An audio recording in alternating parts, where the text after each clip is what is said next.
Bonjour, moi c'est Camille Esperluette. J'écris mon journal intime depuis 8 ans et demi. Le journal intime, c'est une habitude que beaucoup de personnes semblent avoir envie de prendre, mais quand on ne sait pas exactement pourquoi on veut prendre une nouvelle habitude, c'est difficile de s'y tenir. Donc aujourd'hui, je vais vous donner 12 raisons de tenir un journal intime. Raison numéro 1, quand ça ne va pas.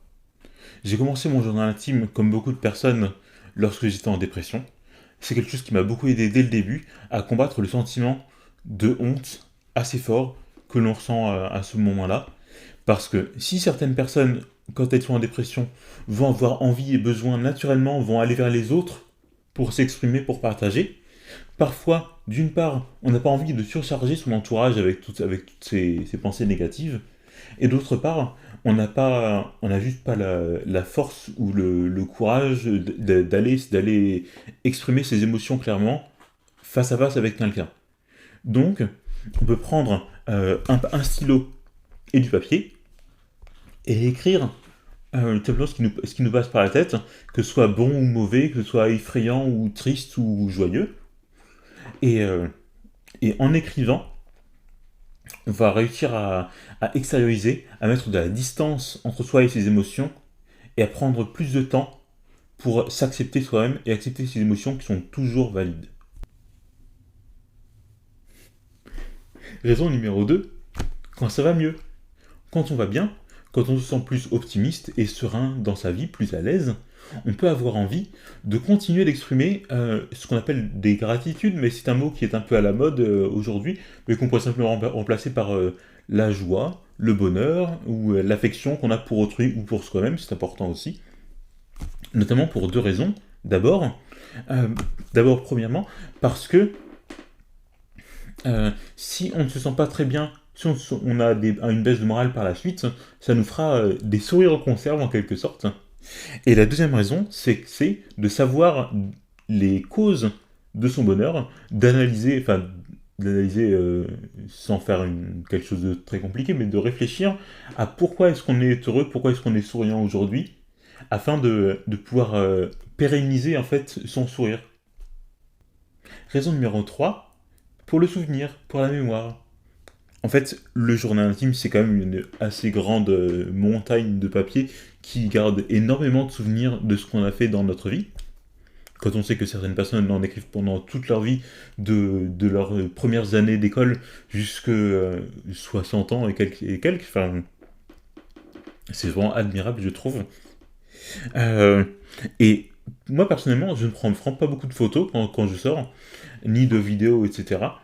Mais je trouve que écrire, ça permet de se souvenir. Certes, ça peut être complémentaire aux photos qui gardent les images et l'aspect visuel tout simplement. Mais avec l'écriture, on peut conserver les émotions, les dialogues, les paroles concrètes qui sont échangées et nos ressentis par rapport à ça, de manière qui n'est pas visible par juste une image fixe ou même une vidéo qui serait factuelle, mais dans laquelle on n'aurait pas nos pensées, notre introspection, etc.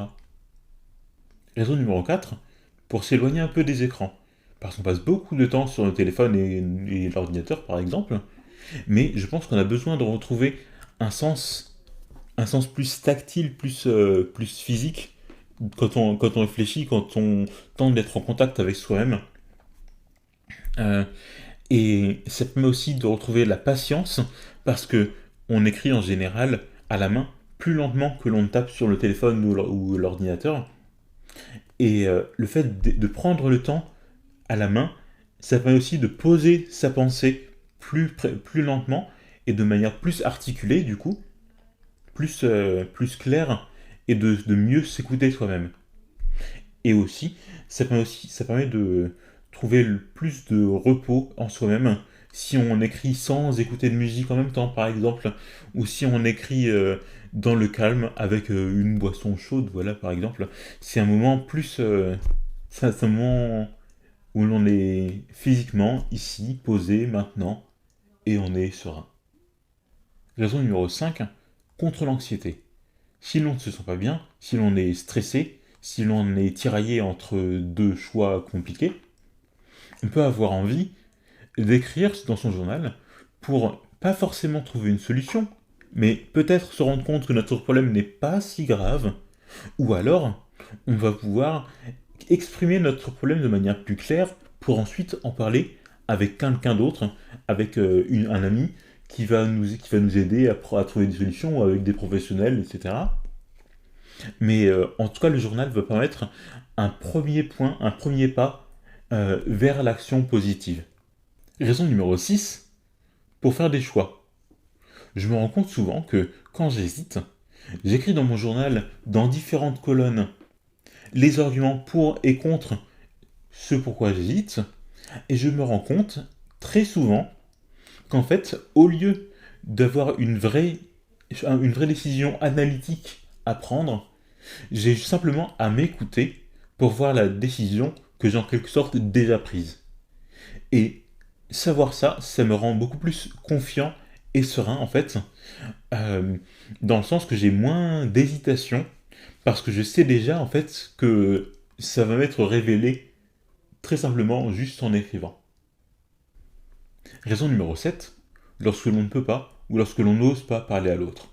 C'est quelque chose qui me concerne parce que j'ai tendance à me mettre en retrait ou à être timide, mais c'est quelque chose qui permet le fait d'écrire ce que l'on voudrait dire à quelqu'un, parfois d'agir, de se donner courage en fait comme une sorte de répétition pour effectivement s'exprimer, ou alors au contraire, parfois de faire la paix et d'accepter ses propres limites et les limites d'autrui.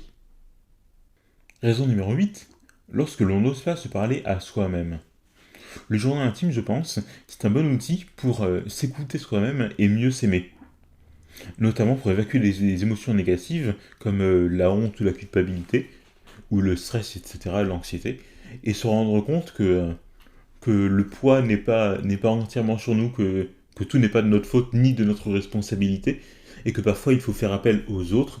Et je pense qu'écrire dans son journal à propos de ce que l'on ressent soi-même va nous permettre de comprendre qu'il est important d'articuler ses pensées pour pouvoir ensuite être plus au monde. Raison numéro 9, pour la créativité. Parce que si parfois on écrit simplement au stylo noir sans fioriture, on peut avoir envie de mettre des couleurs, de faire des dessins, de faire des collages, des croquis, etc. Ou alors, on peut écrire de la poésie, on peut écrire nos anecdotes de vie, mais de manière un peu littéraire ou romancée. Et ça peut être très plaisant, ça peut être un bon divertissement de voir l'écriture de journal pas comme une tâche, mais comme plus un jeu. Raison numéro 10, quand on est bavard, on peut avoir envie de parler de plein de choses et de s'exprimer, de parler de nos passions, etc., sans forcément avoir quelqu'un en face de nous directement disponible à qui parler. Et dans ce cas, on peut prendre notre papier et notre stylo pour écrire tout ce qui nous passe par la tête, toutes les choses qui peuvent nous sembler peut-être insignifiantes, mais qui au final ne le sont pas forcément.